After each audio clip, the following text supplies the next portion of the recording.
Just going to do a little overview of the Hubba NX one-person tent. Never really showed it on my camp the other day. But, I've just been doing a couple of test runs with it. I've just put a little guy there to help the vent. It has got a Velcro thing, but it's not that clever. I haven't got it all pegged out because there's no wind here today.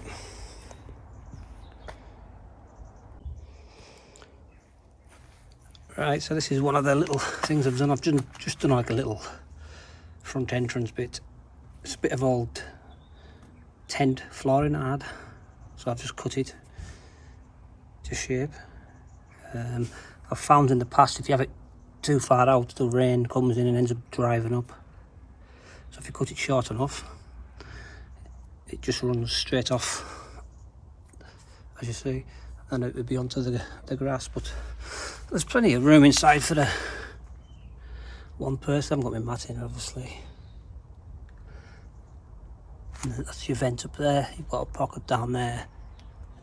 You could run a string from one end to the other, put any damp socks in or whatever, but there's ample space for putting your bag. There's even, I don't know if you can see it, there's a little area behind there. You could go around and chuck your boots in there or something.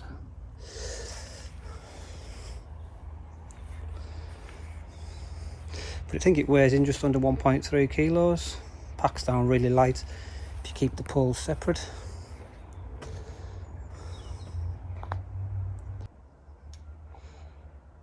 So you can even peel back half the fly sheet. You know, it'll even go, if it's windy, you could clip it underneath there to keep it in place. And if you knew it was going to be a dry night, you could even sleep with it like that. But living in Britain, even though when it says it's going to be dry, that doesn't always necessarily happen. So that's it, stripped right back. You've just got the inner, and it's how the pole system, all these just click into place. You've got a cross member, which gives you that height and headroom. I know some people don't like it pitching the inner first, but it don't bother me. So yeah, you can see me little mod that I've done.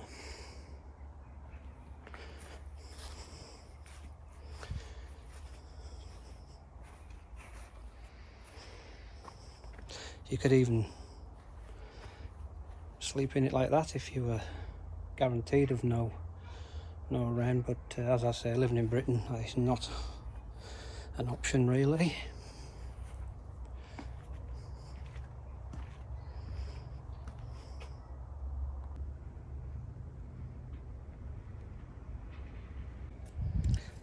So these are the little pegs that come with it.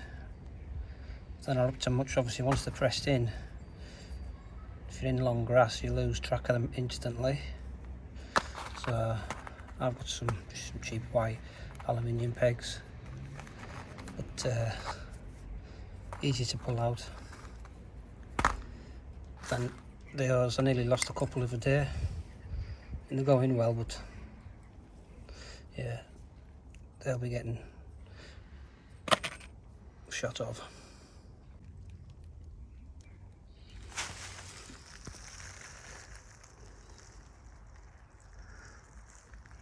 Yeah, be ideal for star watching.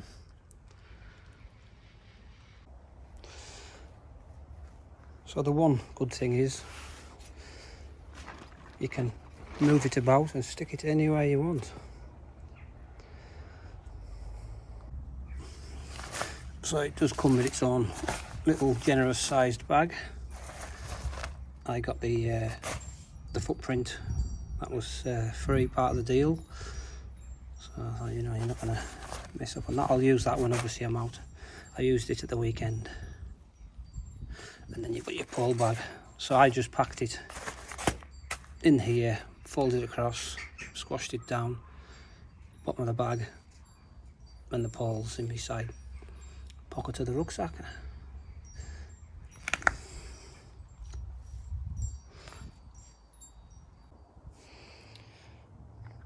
So that's it, unclipped from the frame.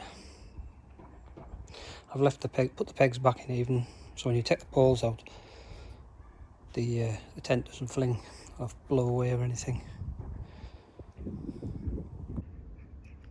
As you can see, we've got DAC featherlight poles, sort of fairly strong but lightweight. So that's it all packed away. See how big it is against my hand.